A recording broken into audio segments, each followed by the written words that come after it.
Mi esposa le dijo a su familia que yo la maltrataba para así encubrir su infidelidad. Cuando miro hacia atrás, todavía me cuesta creer que todo eso me pasó a mí. Si alguien me lo hubiera contado, habría pensado que exageraba, que era imposible que una persona pudiera mentir con tanta frialdad solo para protegerse. Pero cuando la traición viene de quien dormía a tu lado, de quien conocía cada parte de ti, el golpe no solo te quiebra, te redefine. Vivíamos en un apartamento moderno, con grandes ventanales y una vista preciosa del centro de la ciudad. Desde afuera, cualquiera habría dicho que éramos una pareja estable, incluso ejemplar. Los vecinos nos saludaban con esa sonrisa de quien piensa, ojalá yo tuviera algo así. Pero las apariencias son expertas en engañar. Detrás de esas paredes, yo ya sentía que algo en ella había cambiado. Las conversaciones eran más cortas, los silencios más largos, y esa forma suya de esquivar mi mirada cuando le preguntaba cómo había estado su día, era nueva, incómoda, diferente. Se llamaba Laura. Tenía 31, brillante, carismática, con una sonrisa que desarmaba a cualquiera. Había conocido a su familia poco después de empezar a salir. Su madre era el tipo de mujer que hablaba mucho, su padre un hombre de carácter fuerte, y su hermano menor, Matías, me cayó bien desde el principio. Todo parecía normal, hasta que un día dejó de serlo. Aquel sábado de junio me invitaron a una parrillada en casa de sus padres. Yo llegué con una caja de vino y una ensalada de pasta, tratando de mantener las costumbres. Al entrar, noté algo raro en el ambiente. No había risas, no había esa calidez de otras veces. Los saludos fueron secos, cortos, como si todos estuvieran conteniendo algo. Pensé que quizá habían tenido una discusión familiar antes de que llegara, así que decidí no darle importancia. Durante la tarde, mientras me servía un vaso de vino, Matías me lanzó una mirada que no supe interpretar. Después se me acercó y sin decir palabra me empujó. Casi tiro el vaso. Todos se giraron hacia nosotros. Él, con el rostro lleno de furia, empezó a gritarme delante de todos. Dijo que estaba harto de que lastimara a su hermana, que ya no me tenía miedo, que si me atrevía a volver a levantarle la voz, me enfrentaría. Yo me quedé en shock. No entendía nada. No había razón para ese ataque. Intenté calmarlo, preguntarle de qué estaba hablando, pero él siguió insultándome. La madre de Laura corrió a separarnos. El padre le gritaba que se calmara. Y entre todo ese caos, lo único que pude hacer fue dejar el vaso, respirar y darme la vuelta. Me fui sin mirar atrás. No quería decir nada que empeorara las cosas. Conduje de vuelta al apartamento, pero cada semáforo que pasaba me golpeaba con la misma pregunta. ¿Qué demonios acababa de pasar? Intenté llamarla, pero no contestó. Le envié mensajes. Nada. Solo silencio. A las 11 de la noche la puerta se abrió. Laura entró sin mirarme. Tenía el rostro tenso, los ojos hinchados. Le pregunté qué había pasado. Al principio no respondió, solo se sentó en el sofá. Me dijo, con voz temblorosa, que necesitaba contarme algo. Y lo que salió de su boca cambió mi vida por completo. Te he fallado, dijo sin mirarme. Me equivoqué. No quería que te enteraras así. No entendía. Se levantó, caminó hasta la ventana y siguió hablando. Hace unos meses, estuve con alguien más. Esa frase me partió el aire en los pulmones. Fue como si el piso se hubiera movido debajo de mí. La miré, intentando entender, buscando en su rostro una señal de que tal vez estaba bromeando. Pero no lo estaba. Me explicó que fue alguien del trabajo, que no había significado nada, que estaba confundida. Dijo todo lo que dicen los infieles cuando los atrapan. Pero lo peor no fue eso. Lo peor vino después. Cuando le pregunté por qué su hermano me había atacado, por qué su familia parecía odiarme de repente, bajó la cabeza y empezó a llorar. No respondía. Insistí, con una mezcla de rabia y desconcierto. Entonces, entre sollozos, lo dijo. Les conté que me maltratabas. Me quedé inmóvil. No supe si había escuchado bien. La miré, esperando que dijera que era una broma de mal gusto. Pero su silencio fue la confirmación. ¿Qué dijiste? Le pregunté con la voz entrecortada. No sabía qué hacer, murmuró.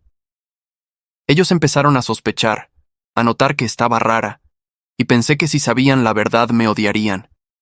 Me dio miedo, miedo de que todos me culparan, de que me señalaran. Dije que tú me gritabas, que me controlabas. No imaginé que Matías reaccionaría así. Sentí cómo la sangre me hervía, no por el engaño, sino por la magnitud de su mentira. No solo me había traicionado, me había destruido frente a todos. En un segundo entendí todas esas miradas, el desprecio de su familia, el silencio de sus primos. Ella había armado un teatro completo para ocultar su culpa. En su historia, yo era el villano. No supe qué decir. Caminé hacia la habitación, abrí el closet y comencé a guardar mi ropa. Ella me seguía, llorando, diciendo que lo sentía, que iba a arreglarlo, que todo había sido un error. No podía ni escucharla.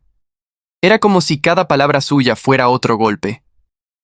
¿Cómo vas a arreglar algo así, Laura?, le dije mientras cerraba la maleta. ¿Cómo se limpia una mentira como esa? No solo me engañaste, me enterraste. Intentó tocarme, detenerme, pero la aparté con cuidado. No quería ni un roce más. Tomé la maleta, el abrigo, las llaves. Antes de salir, me detuve en la puerta. La vi ahí, temblando, con el rostro empapado. Era la misma mujer que alguna vez juró amarme, que dijo que yo era su hogar. Ahora era una extraña. No digas que lo sientes, le dije con voz baja. Ya dijiste demasiado. Cerré la puerta y bajé las escaleras. En la calle, el aire frío me devolvió un poco de lucidez, pero también el peso del dolor. Caminé sin rumbo un rato antes de llegar al auto. Me quedé dentro, sin arrancar, mirando las luces de la ciudad reflejarse en el parabrisas. Todo ese ruido urbano que antes me parecía normal, ahora me sonaba distante, ajeno. Mi vida se había convertido en un eco vacío. Pasé la noche en casa de un amigo. No dormí. Revisé una y otra vez los mensajes, las llamadas perdidas, las imágenes que tenía de nosotros. Intenté entender en qué momento todo se había roto. Me repetía las mismas preguntas. ¿Cuándo dejó de amarme? ¿Cuándo se convenció de que su mentira era la salida? ¿Cómo se puede inventar algo así sobre alguien que nunca levantó la voz? A la mañana siguiente, supe que no podía quedarme callado. Mi nombre estaba en juego, mi dignidad. Pero también sabía que actuar impulsivamente podría destruirme más. Me mantuve en silencio, observando, esperando. Sabía que tarde o temprano la verdad saldría. Lo único que no sabía aún era que yo mismo me encargaría de eso. Esa noche, mientras el reloj marcaba las 2, me llegó un mensaje inesperado de una compañera suya del trabajo. Uno que cambiaría todo y que, sin saberlo aún, sería el inicio de mi plan. Y ahí, justo en ese punto, entendí que el dolor que ella me causó no se iba a borrar con lágrimas. Iba a tener consecuencias. Lo que vino después se sintió por momentos como una operación bien planeada y por otros como una catarsis que no había previsto. No buscaba venganza por simple rencor. Quería limpiar mi nombre, recuperar lo que ella había manchado y, de paso, devolver un poco de verdad a quienes me habían juzgado sin saber. Había dolor y rabia, sí, pero también una sensación de justicia inevitable. Si alguien se empeñaba en distorsionar la realidad para salvar su pellejo, yo tenía derecho a usar la verdad como defensa. El mensaje de la compañera llegó en la madrugada, un texto corto y directo. Necesito hablar. Sé cosas. ¿Podemos vernos? Al principio dudé, porque ya había sido engañado una vez por la mujer que creía conocer mejor que nadie. Pero la curiosidad y la posibilidad de pruebas reales me empujaron a aceptar. Quedamos en un café cercano al centro, un lugar con mesas altas y un ruido urbano que hacía las confidencias menos dramáticas. Marcelina, así me dijo que se llamaba, era más joven de lo que imaginé, nerviosa, con una carpeta llena de capturas de pantalla y mensajes. No pretendía ser mi heroína. Sus ojos mostraban culpa. Me contó que ella y varios en la oficina sabían del romance entre Laura y Orlan, y que muchas conversaciones privadas habían quedado registradas en chats y correos que ella, por su conciencia y porque no podía seguir callando, había rescatado. Me mostró todo. Mensajes en los que Laura hablaba de sentimientos encontrados, fotos de almuerzos en lugares discretos y, sobre todo, la evidencia del patrón.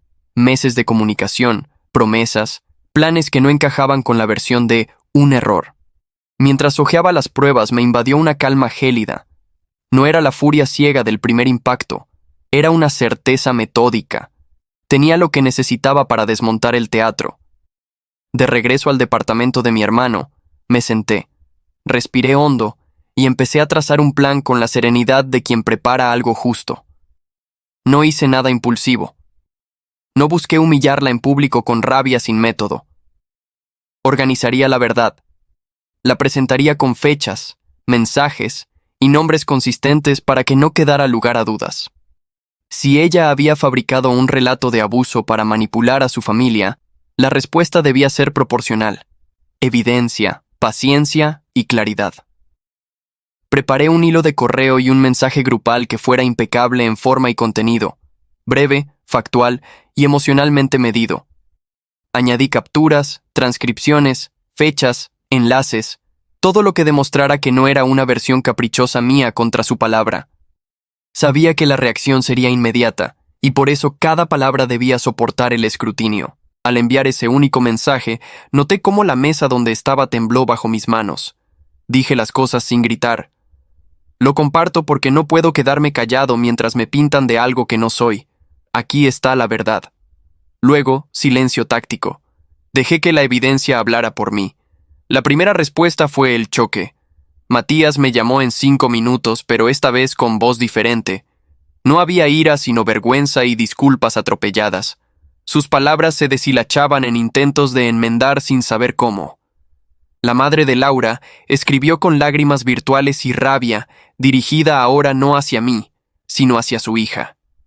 Los primos, los amigos, las tías, uno por uno, empezaron a decir lo que debían haber dicho desde el principio si hubieran tenido acceso a las pruebas. No fue una venganza teatral, fue un ajuste de cuentas basado en hechos, pero las consecuencias no se detuvieron en la familia. La verdad empezó a filtrarse en la oficina de Laura como un rumor que se transformó en evidencia. Recursos Humanos abrió una investigación, y en paralelo a mi batalla personal inicié el proceso legal. Consulté con un abogado que no buscó inflamar, sino documentar. Presentamos una demanda por difamación y manipulación de mi reputación. Lo que Laura había hecho no era solo un desliz moral, era una acusación que había afectado mi vida social, profesional y emocional. Preparar ese caso fue duro. Revive heridas, obliga a recordar conversaciones, a reconstruir el rostro público que ella había pintado de violencia. Pero también me dio estructura, un espacio donde mi dignidad podía ser reparada en términos concretos. Hubo días tensos. Laura intentó recontar la historia, intentando darle matices. Me sentía sola, estábamos distanciados. No supe cómo enfrentar la culpa. Sonaba a guiones vencidos por la gravedad de la evidencia. Su abogado intentó negociar, ofrecer algún arreglo menor para evitar un juicio público. Pero yo no buscaba dinero como consuelo. Quería que la falsedad quedara registrada, y si podía, que hubiera consecuencias reales por intentar destruirme sin motivo. Cuando el proceso se hizo público, la presión social sobre ella creció. Amigos que antes habían mantenido distancia empezaron a cortar lazos.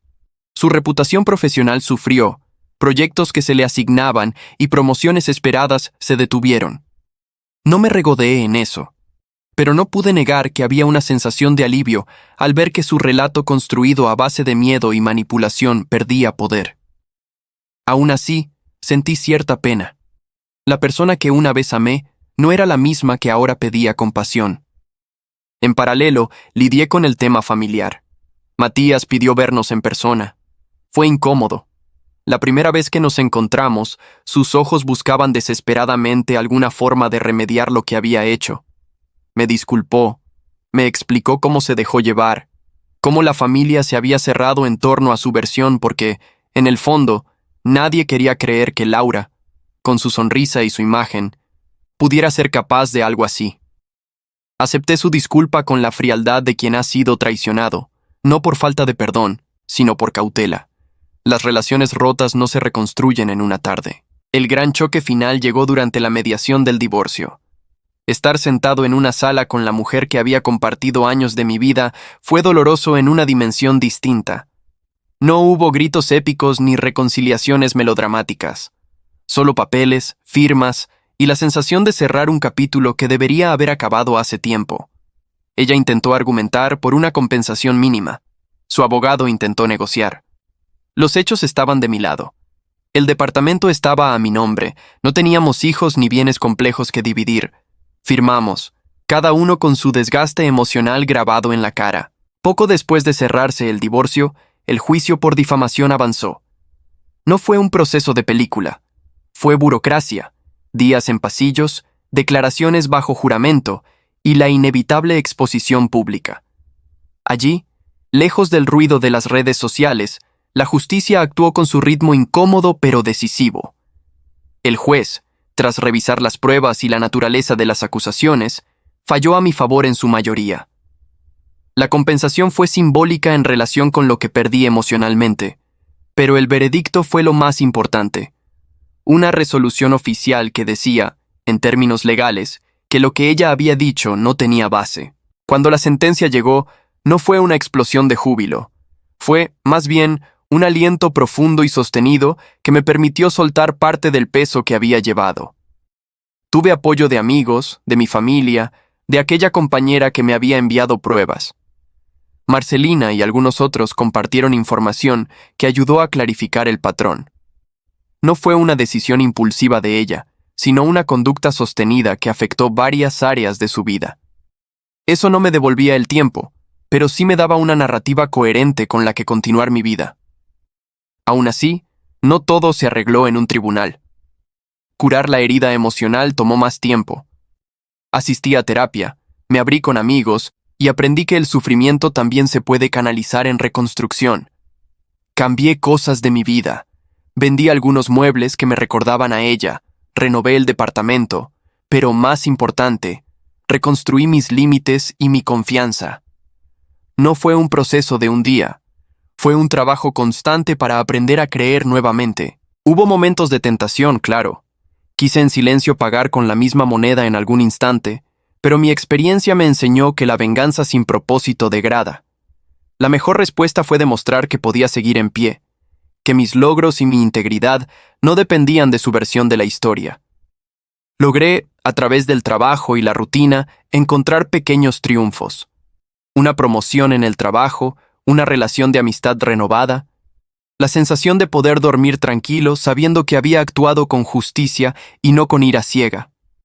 Con el tiempo, las noticias sobre ella se convirtieron en ecos lejanos. La gente habló, se cansó, siguió adelante. Algunas personas me pidieron perdón, otras se mantuvieron ausentes. Yo aprendí a distinguir entre quienes se arrepienten y quienes simplemente buscan la comodidad de una disculpa convenida. Aprendí también a no condicionar mi vida a la opinión de una familia o a la narrativa de una red social. Lo que más me queda es una lección dura pero útil. La verdad es una herramienta poderosa, y presentarla con orden y pruebas puede reparar lo que la mentira habría destruido. No siempre compensa el dolor, pero evita que la falsedad se instale como una sentencia. No busco que nadie celebre mi dolor, solo que entiendan que cuando alguien te acusa sin pruebas, tienes derecho a defenderte con hechos. Hoy camino por la ciudad con una calma que no es despreocupación, sino respeto por lo que fui capaz de soportar. A veces, en noches de lluvia, miro las luces y recuerdo la traición.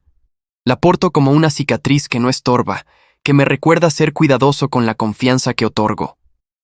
He vuelto a abrir mi vida, pero con nuevos filtros. No perdí la capacidad de amar, solo aprendí a esperar pruebas de que el amor sea correspondido. No puedo decir que todo esto me hizo mejor persona de la noche a la mañana, pero sí puedo asegurar que salí del infierno con dignidad intacta. La mujer que inventó que la maltrataba quedó atrás, con sus consecuencias legales y sociales. Yo, con la verdad en la mano y la lección aprendida, sigo adelante. Y si alguna vez alguien me pregunta cómo sobreviví a todo eso, no les diré que fue fácil. Les diré que la paciencia, la evidencia y la decisión de no responder con el mismo veneno fueron mis armas más honestas.